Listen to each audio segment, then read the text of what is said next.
मी तर म्हणतोय ना 4 जणांच्या मागे जाऊन दारू पिऊन राख रांगोळी जीवनाची करून काय उपयोग नाही. कारण की दारू पिऊन काय तुम्ही वाढणार नाही. कारण की एक एक दिवस तुमचे घरचे आज सुटेल उद्या सुटेल घरची जीवाचं रान करून तुमच्यासाठी नाही अशा वेदना सहन केल्या. कारण की आज होती कारण की टेन्शन असेल. परंतु टेन्शन इतकं तुमच्या दारूमुळं घरच्यासनी पण टेन्शन यायला लागलं आणि त्यांना काय करावं ते सुधरेना आणि लहान्या लहान्या लेकरांना पण काही समजेना झालं आहे. कारण की बापाच्या दारूच्या गलासामुळं माझी सगळी स्वप्न तुटली ना, तर पोराच्या गलास सोबत नाही बरं का हातात दारूचा गलास. परंतु बापाला सुद्धा कळेना. इतकं दारू पिऊन पिऊन पिऊन जीवनाची राख रांगोळ व्हायची टायमाला 4 जण येऊन आपल्याला पाजून जरी सवय लावली तर आपल्या बुद्धीचा खेळ आहे हो. कारण की कोण म्हणणार नाही तुझं बरं वाईट झाल्यावर चल माझ्या संग तुझं निस्ताराची मी हिंमत ठेवतो. दारू बी आयुष्यामध्ये ना टेन्शन आलंय म्हणून खचून जाऊन चालत नाही. दारू पिऊन राख रांगोळ ना होते. अक्षरशः मी काय सांगत नाही. मी माझ्या सत्य परिस्थिती माझ्या 2-3 जणांची बघतो त्यांच्यासाठीच मी व्हिडिओ बनवतोय. मला हौस नाही. कारण की त्यांना ना दारू पिऊन काय करते ती सुधरेना. कारण की दारू पिऊन आपला परपंच लहान्या लहान्या लेकरांनी घरच्या परिवारानं मायनं हे कुणाकडे बघायचं. आपल्यापाशी बरं जर लिव्हर फुटून आपलं बरं वाईट झालं 4 दिवस रडतेली 4 दिवस हसतेली दारूच्या नशामुळं. दारूची नशा ना चांगली नाही. टेन्शन आलंय म्हणून काम हातावरचं राखून काम राहिलं आणि एका सेकंदात फॉलोअर्स लाईक करायला विसरू नका. कारण की उभे जिंदगीच्या धुरामध्ये स्वतःला डोळ्यावरती अंधारे आलेल्या स्वतःवरती डोळे पुसत अंधारे दूर करावं लागतात. आणि टेन्शन आलंय म्हणून दारू पिऊन तुम्ही पहिले दिवस मागे येणार नाहीत. उलट दारू पिऊन रोजच्या दारूच्या बाटलीमुळं आपल्या लिव्हरला हानिकारक होऊन आपण काय करतोय ते समजेना.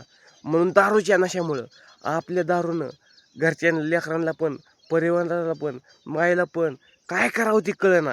माझ्या भावाला दोस्ताला सहपरिवारमधल्या सगळ्याला सांगतो उभ्या जिंदगीमध्ये टेन्शन आलं ना मापात घ्या. परंतु इतकं पण कर नका खाली पडलं तर कोण म्हणणार नाही तुम्हाला कशा पाय पडला का पडला. उलट माझ्या बघून आनंद घेणारी जवळचीच असतात. कधी वाटोळं होईल ही स्वप्नात नव्हं रिअल असतं. ह्यासाठी ना आपल्या हिमतीवरती भरोसा ठेवा. कारण की दारून टेन्शन येऊन जाणार नाही आणि टेन्शन आलेलं दूर होणार नाही. उलट दारूनं आपला लिव्हर बांधून दारून भिकारी होऊन आपल्याकडे लक्ष देणार कोणच नाही. ह्यासाठी टेन्शन जरी आलं तर स्वतःला सावरावं लागतंय. म्हणून रोजचा दिवस सारखाच आहे. उठलं का दिवस सारखाच आहे. उठलं का टेन्शन प्रत्येकाला आहे. कसं मला टेन्शन आहे उठलं का काम करायचं जायचं उठायचं. मग आता मला टेन्शन आहे म्हणून मी पाहिजेच का नाही. त्या पैशाचं चांगलं पोटाला खाल्लेलं बरं एक टाईम आणि त्या पैशाचं आपण चांगल्या बिझनेसमध्ये गुंतवलेलं बरं. कारण की आपल्या हातावरची कामं पुढची घेतलेली ना दारूमुळं तशी राहते ती आणि आपण काय करतो ती समजत नाही. कारण की आपल्यावरती ती बघणारी सुद्धा म्हणणारे बेवडं झाले पक्क ह्याकडे काय उपयोग नाही ह्याला सांगून उपयोग नाही. म्हणून आपण हिमतीवरती फोकस करायला ठेवा.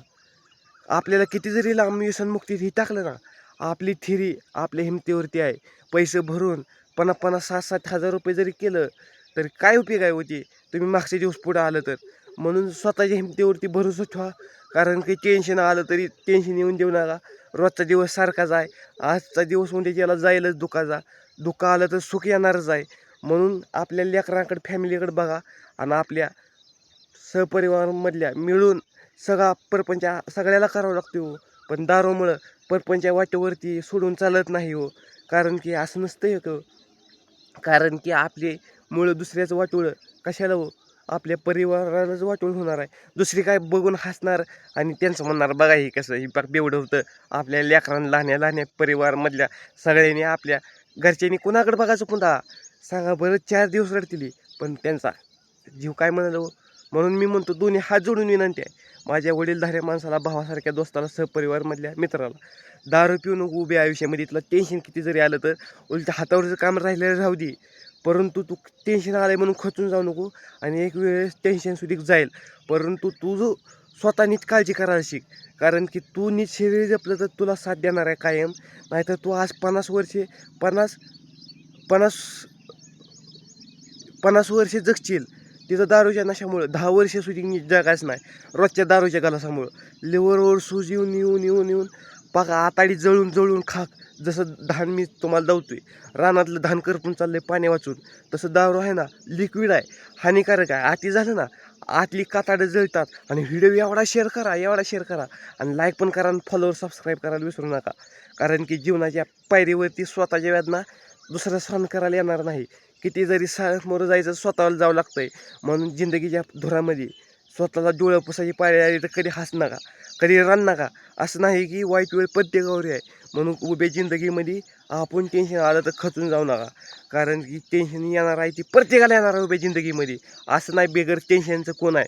जेवढी दारू पिऊ नका, त्या पैशात चांगलं खावा, चांगलं प्रोटीन घ्या, चांगलं त्या लेकरांना लहान्या खायला घेऊन जावा. त्यांच्या सुधी चेहऱ्यावरचा आनंद नक्कीच कमी नसेल. आणि हे कधीही खरं आहे, लेकरांशिवाय शोभाच नाही. धन्यवाद. हां.